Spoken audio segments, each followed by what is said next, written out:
क्या है आध्यात्म? दर्शन, चिंतन धारा, विद्या या संस्कृति की परंपरागत विरासत। आध्यात्म दर्शन यानी जीवन का शाश्वत सत्य। मानव जीवन से जुड़े शाश्वत सत्यों को जानिए और समझिए उपासक डॉक्टर सोहन राज तातेड़ से हमारे खास कार्यक्रम आत्मविज्ञान में। आत्मविज्ञान यानी सही दृष्टि, सही सोच। भाई और बहनों, मातृशक्ति को नमन। स्टूडियो में आपका हार्दिक स्वागत है, अभिनंदन है, सत्कार है। आत्मविज्ञान साइंस ऑफ द सोल कार्यक्रम के अंतर्गत हम आपको सही दृष्टि, सही सोच, राइट विजन, राइट थिंकिंग के तहत आपकी जो रॉन्ग बिलीफ है, आपकी जो विचारधारा गलत दिशा में जा रही है, आपकी जो गलत सोच है और आपका जो दृष्टिकोण है उसके अंदर मतभेद है, तो उसको हम ठीक करके और आपके दृष्टिकोण को सही बनाते हैं। यानी हमारा आत्मविज्ञान कार्यक्रम दृष्टि विज्ञान है। ये दृष्टि देता है जिसको हम सम्यक दर्शन कहते हैं, और एक बार व्यक्ति को सम्यक दर्शन मिल जाता है तो सही रास्ते पर रहता है और उसका एक राजपथ बनता है और उसका जीवन जो है बहुत ही सुंदर होता है। यह जीवन, लौकिक जीवन, पारलौकिक जीवन सभी अच्छे बनते हैं। तो इसी क्रम में आज का हमारा बहुत ही सुंदर विषय है कि संपूर्ण मोक्ष को संपूर्ण निर्जरा कहते हैं। इसका अर्थ ये हुआ कि जो हमारे भारतीय संस्कृति में 4 पुरुषार्थ बताए गए हैं, काम, अर्थ, धर्म और मोक्ष, ये हमारी लाइफ स्टाइल है, ये हमारी जीवन जीने की पद्धति है। ये तय किया गया कि एक मनुष्य को कैसा जीवन जीना चाहिए, किस तरीके के संस्कार लेना चाहिए और अपने जीवन को कैसे प्लान करना चाहिए।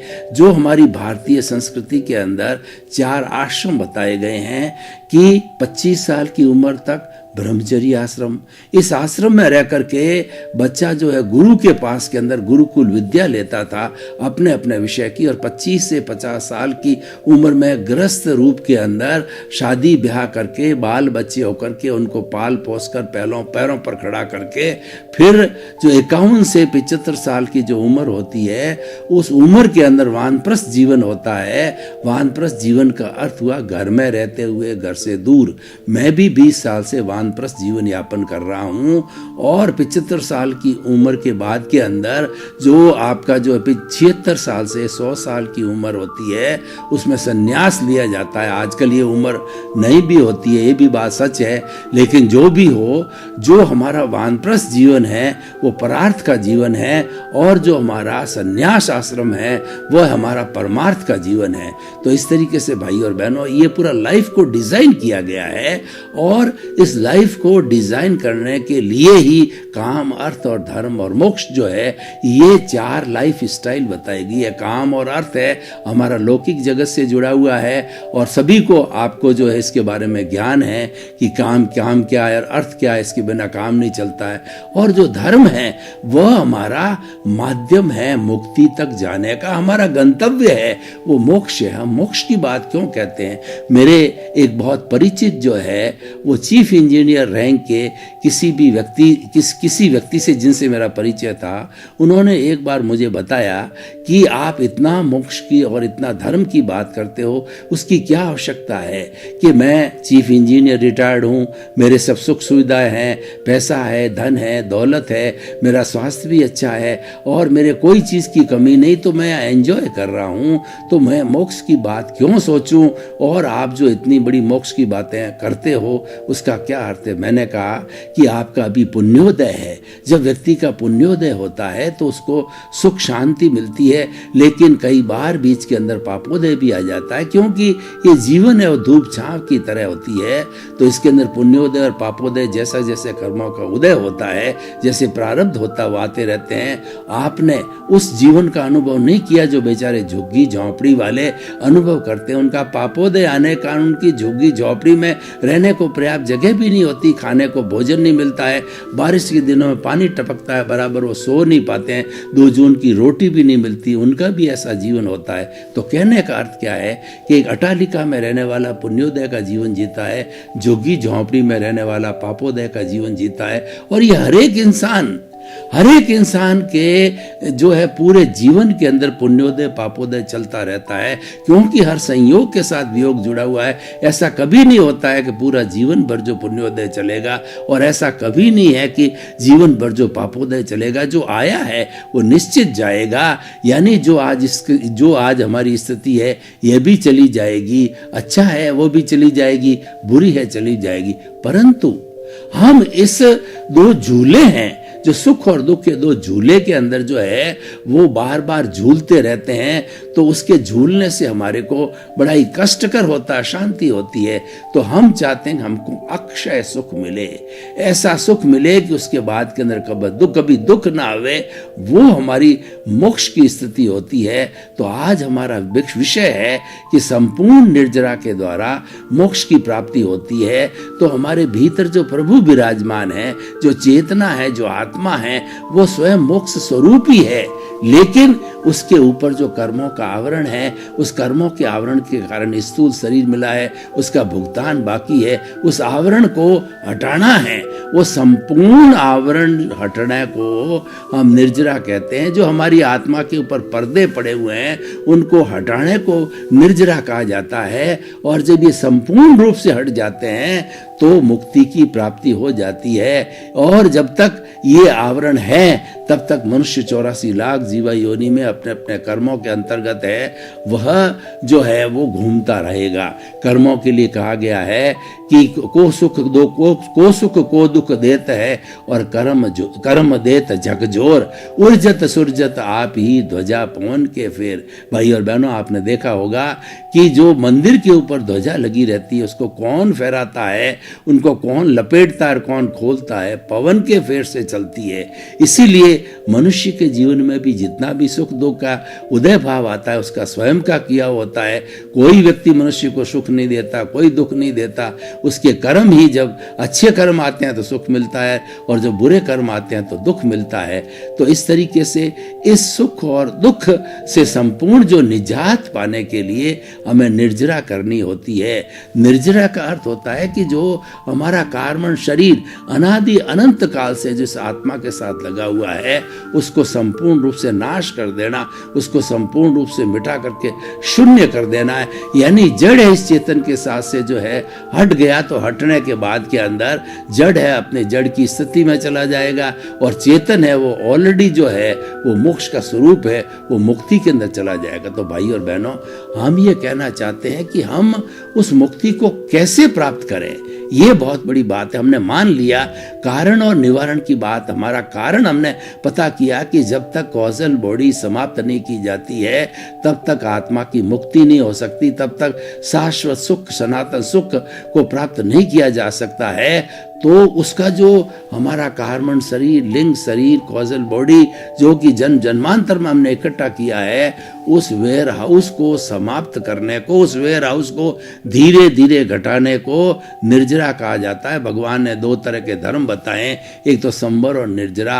संवर का अर्थ होता है कि हमारे जो कर्म भीतर आ रहे हैं, आत्मा के साथ में, कॉजल बॉडी के साथ में जुड़ रहे हैं, उसको आश्रव बोलते हैं। उस आश्रव को जो है बंद कर देना है, वह संवर कहलाता है।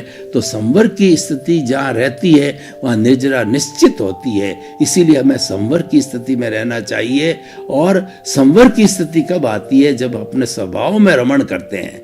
अपने स्वभाव में रमण करना संवर है। तो संवर एक साधना है, संवर एक तप है, और निर्जरा उसकी निष्पत्ति है। और धीरे धीरे ये आंशिक निर्जरा होती है। उसको कहते हैं dissociation of the karma from the causal body और from the soul. Or when this matter of our this karmic bondage it becomes free from the causal body, this is called the nirjara, and God has told it nirjara as a religion. तो भाई और बहनों, जो आज हमारा विषय है कि संपूर्ण कर्मों की निर्जरा को हम मोक्ष कहते हैं। और ये मोक्ष की अवस्था, अब जो अवधारणा जो बनी है, ये पूर्ण मुक्ति की अवधारणा है। ज्यादा पालन मनुष्य ही कर सकता है, क्योंकि मनुष्य इस सृष्टि का सर्वश्रेष्ठ प्राणी है। उसके पास डेवलप्ड इंद्रियां है, डेवलप्ड मन है, डेवलप्ड बुद्धि है, डेवलप्ड चित्त है, डेवलप्ड प्रज्ञा है, और डेवलप्ड आत्मा है, डेवलप्ड अवचेतन मन है। हर चीज डेवलप्ड है। इसीलिए इसलिए वह इस दिशा में सोच सकता है, संपूर्ण निर्जरा के भाव कर सकता है। और भगवान ने भी यही बताया कि ये मनुष्य का जीवन है, वही मुक्ति को प्राप्त कर सकता है। 4 गति है, नरक गति, तिर्यंच गति, मनुष्य गति और देव गति। इन 4 गतियों के अंदर ये जीव भ्रमण करता रहता है अपने कर्मों के भुगतान के लिए। एक जो है गति के अंदर वो कर्मों का बंधन करता है, कॉजेज को इकट्ठा करता है, भाव कर्म करता है, और उस भाव कर्म जो है वो कारण बन गया। उसी कारण के अनुरूप ही जब उसका आयुष्य समाप्त हो जाता है तो नेक्स्ट बर्थ के अंदर वही कॉजेज जो है वो इफेक्ट बनते हैं, वही भाव कर्म है, द्रव्य कर्म बनते हैं, और वो पूरे जीवन भर जो है उस भुगतान को उदय और प्रारब्ध के अनुरूप करता रहता है। तो ये साइकिल चलती रहती है, हमें इस साइकिल को तोड़ना है। और ये साइकिल इसीलिए चल रही है कि जड़ और चेतन के बीच के अंदर एक वेल्डिंग आया हुआ है। वह अज्ञान का वेल्डिंग है, वह राग द्वेष का वेल्डिंग है, वो कर्मों का वेल्डिंग है, वो कर्म रज है। उस कर्म रज की जो ही सफाई की तो ही वो वेल्डिंग टूट जाता है, और वेल्डिंग टूट करके दोनों शाश्वत है, जड़ और चेतन दोनों अलग हो जाते हैं और अपने अपने स्थान पर चले जाते हैं। तो भाई और बहनों, अब ये जानना चाहेंगे कि जो है संपूर्ण निर्जरा कैसे करें। संपूर्ण निर्जरा करने के लिए हमें दृष्टि विज्ञान लेना पड़ेगा, क्योंकि जो कुछ भी ये चल रहा है, जो हमारा ये मन वचन काया रूपी शरीर जो है, जिसका भुगतान पूरे जीवन भर चलता है, एक फिल्म है। मन वचन काया की 3 बैटरियां लेकर के पूर्व जन्म के अंदर भाव कर्म के अनुसार, कॉजेज के अनुसार, और जो है कर्म बीज के अनुसार जो है वो कर्म फल इसको मिलता रहता है, भुगतता रहता है। ये प्रक्रिया अलग है, ये जड़ की प्रक्रिया है। हमारे भीतर 2 तरह की प्रक्रिया चलती है। जड़ की प्रक्रिया जितनी है वो परिणाम है, तो उसको बदलने को हम पुरुषार्थ समझते हैं कि उस परिणाम को जो है हमने बदल दिया, यानी हम सफल हो गए। तो हम सफल तभी हो सकते हैं जबकि हमारे जो है उसके अंदर पुण्य का प्रारब्ध हो, तभी हम सफल होते हैं। और असफलता होती है तो भगवान के गले डाल देते हैं या कहते हैं हम अनलकी हो गए। तो ये तो परिणाम है। सफलता असफलता आपके हाथ में नहीं है, ये तो ऑलरेडी हम पीछे से लेके आए हैं। तो इस सारी मैथमेटिक्स के अंदर ये पूरे जीवन भर की फिल्म के साथ जो है हमें नहीं जुड़ना है, क्योंकि इसके साथ जुड़ते हैं तो फिर नए कॉजेज बढ़ जाते हैं, क्योंकि ये राग द्वेष से जुड़ी हुआ ही सारा है। जो हम भुगत रहे हैं वो राग द्वेष के कारण ही बना है, और राग द्वेष के कारण इसका भुगतान हो रहा है, और राग द्वेष के रूप में ही भुगतान हो रहा है। और उस राग द्वेष से जुड़ के हम फिर नया राग द्वेष पैदा करते हैं। तो इस परिणाम की तरफ दृष्टि मत लगाइए, आप तो अपना पुरुषार्थ कीजिए। आप ज्ञानी पुरुष है, आप जो है वो अंतरात्मा बन गए हैं, और गुरु की कृपा से आपको ज्ञान मिला है। आप महात्मा हो तो उस ज्ञान का उपयोग कीजिए। उसका ज्ञान का उपयोग करने के लिए आप समझिए कि संवर की स्थिति करेंगे, जब जाकर के धीरे धीरे धीरे धीरे इसकी निर्जरा होती जाएगी। और संवर की स्थिति क्या है कि अपने स्वभाव में रमण करना।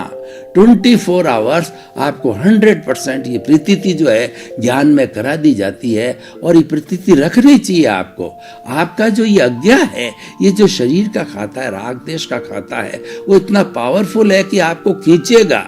लेकिन आपकी प्रज्ञा जागृत रहनी चाहिए।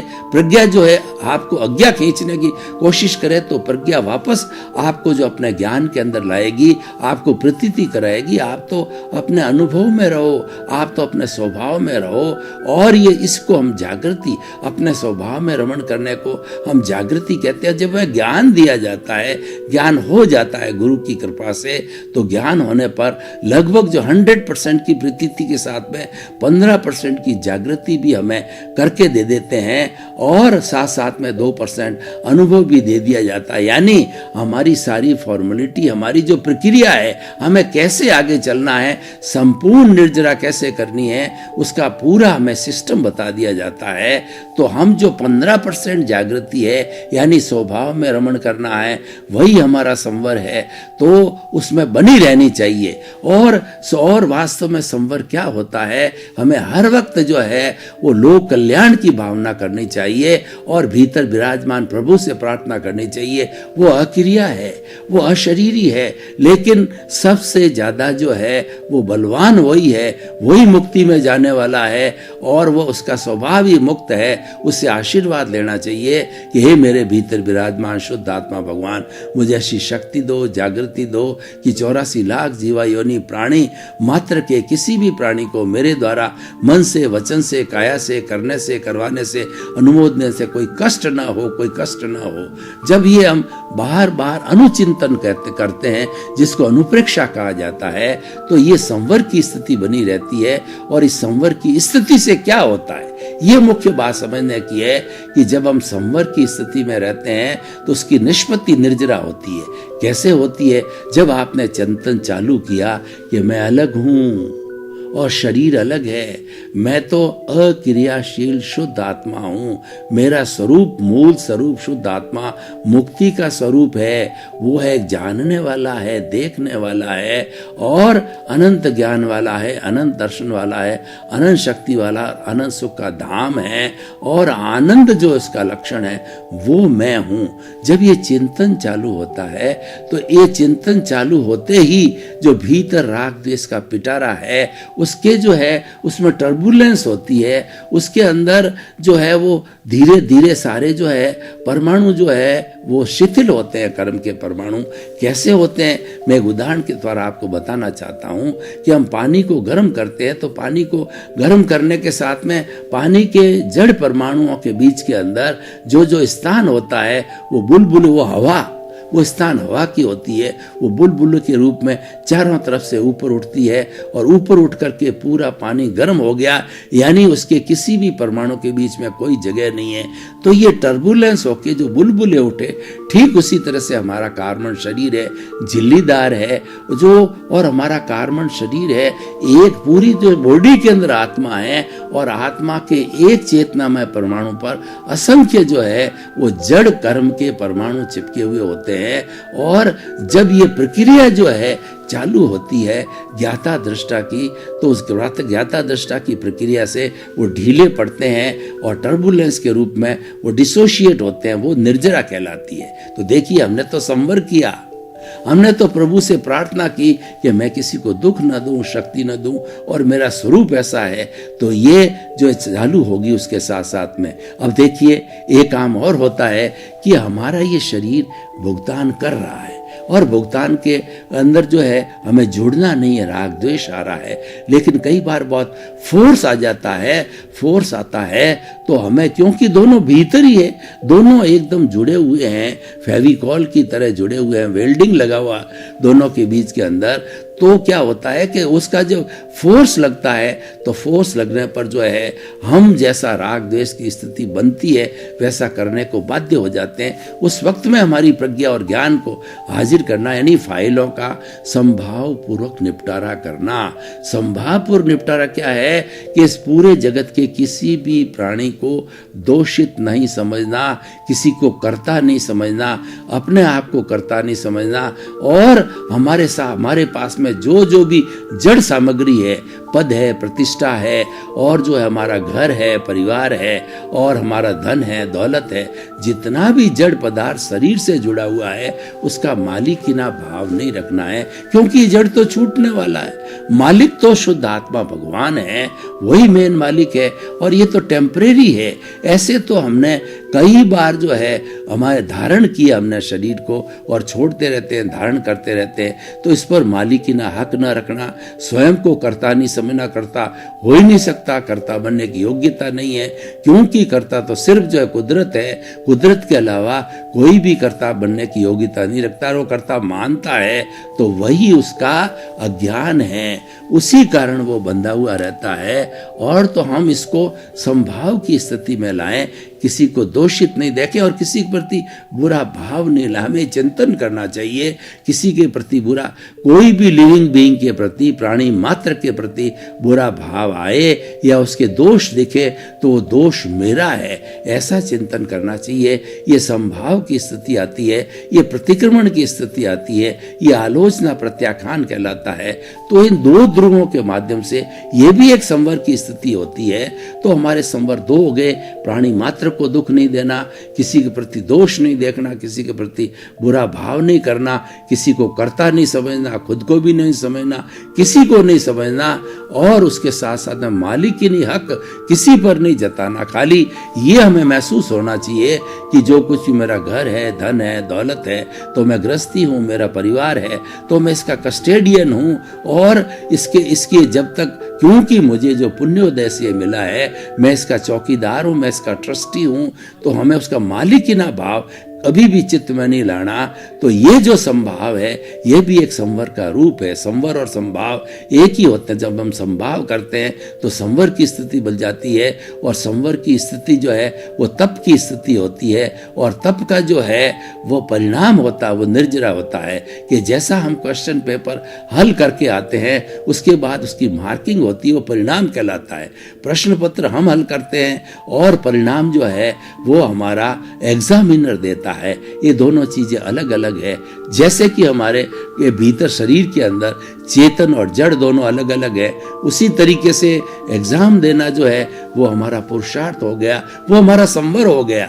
और उसके साथ में जब हमारी मार्किंग की जाती है, वो जो परिणाम किया जाता है वो निर्जरा होगी। तो यानी निर्जरा परिणाम है और संवर पुरुषार्थ है। तो ये बहुत बड़ी जो है एक अवधारणा, एक बहुत बड़ी टेक्निक, बहुत बड़ा सूत्र हमारे जीवन के अंदर पालन करना चाहिए। भाई और बहनों, अब समय की अल्पता को देखते हुए आज में जो है ये एपिसोड है, ये this is being open to the audience के सामने इस सत्र को खोला जाता है।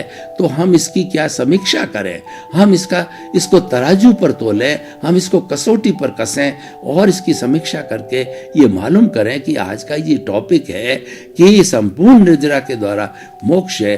क्या इस तरह की अवधारणा रखने से, क्या इस तरह का अध्ययन करने से, क्या इसके ऊपर प्रकाश डालने से व्यक्ति को फायदा हो सकता है, समाज को फायदा हो सकता है? तो मैं कहना चाहूँगा कि ये एक बहुत बड़ा समसामयिक विषय है, और इसके ऊपर अगर व्यक्ति अपना चिंतन करे तो वह संपूर्ण निर्जरा को प्राप्त कर सकता है। सारी टेक्निक जो है हमने आपको बताई, प्रयोग बताए, हमने थ्योरी बताई, थ्योरी के साथ में एक्शन बताया। तो थ्योरी और एक्शन जब दोनों साथ चलते हैं तब वो होलिस्टिक होते हैं, उसका रिजल्ट आता है। तो हमेशा याद करें कि संवर जो है एक तप है, और उसके साथ में तप है और साधना है, और जो हमारी निर्जरा है उसकी निष्पत्ति, उसका परिणाम है। दोनों अलग अलग है लेकिन दोनों एक साथ से जुड़े हुए हैं। जहां संवर है वहां निर्जरा अवश्य है, और निर्जरा जो है दो तरह से होती है। एक तो सकाम निर्जरा होती है, जो कि हमारा जो जुड़ा हुआ है वह संवर के साथ होता है, और एक अकाम निर्जरा होती है, वो बिना किसी से जुड़े हुए व्यक्ति कोई चीज सहनशीलता करता है, कष्ट सहिष्णुता करता है, तो वह भी अकाम निर्जरा होती है। कैसे होती है? हमारे पेड़ है, पौधे हैं, पशु है, पक्षी है, ये क्या है कि जब भयंकर गर्मी पड़ती है या भयंकर सर्दी पड़ती है तो इनकी रक्षा कौन कराता है? इनकी रक्षा नहीं हो पाती तो ये उसको सहन करते हैं। उनकी जो चमड़ी है वो इस तरीके से बनी होती है कि सर्दी गर्मी को स्वयं वो सहन करते हैं। तो ये जो सहन करते हैं, ये वर्षा को सहन करते हैं, ये आंधी को सहन करते हैं, सर्दी गर्मी को सहन करते हैं। तो ये जितनी भी सहनशीलता है ये अकाम निर्जरा है, उससे भी कर्मों का डिसोसिएशन होता है। भाई और बहनों, आपका बहुत बहुत धन्यवाद। आप हमारा आत्मविज्ञान कार्यक्रम बराबर देख रहे हो, हमको फीडबैक मिल रहा है कि हमारे पीछे जो पर्दे के ऊपर ईमेल आईडी, वेबसाइट और हमारा मोबाइल ऐप बना हुआ है, उस ऐप के अंदर आपकी जिज्ञासाएं बराबर आ रही है, और उन जिज्ञासाओं के अनुरूप ही जो है नए नए एपिसोड बना करके आपको आत्मविज्ञान कार्यक्रम के अंतर्गत परोसते हैं। तो आप हमारे साथ जुड़े रहिए, आप देखते रहिए। ये आत्मा की सत्संग है, ये सत्संग हमारे साथ में जाने वाली है। आत्मज्ञान साथ में जाता है और लौकिक जितना भी ज्ञान होता है वो सब यहीं रह जाता है। इस सिद्धांत का पालन करना चाहिए। सर्वे भवन्तु सुखिनः, सर्वे भवन्तु निरामया। आत्मविज्ञान में आत्मविज्ञान यानी सही दृष्टि, सही सोच।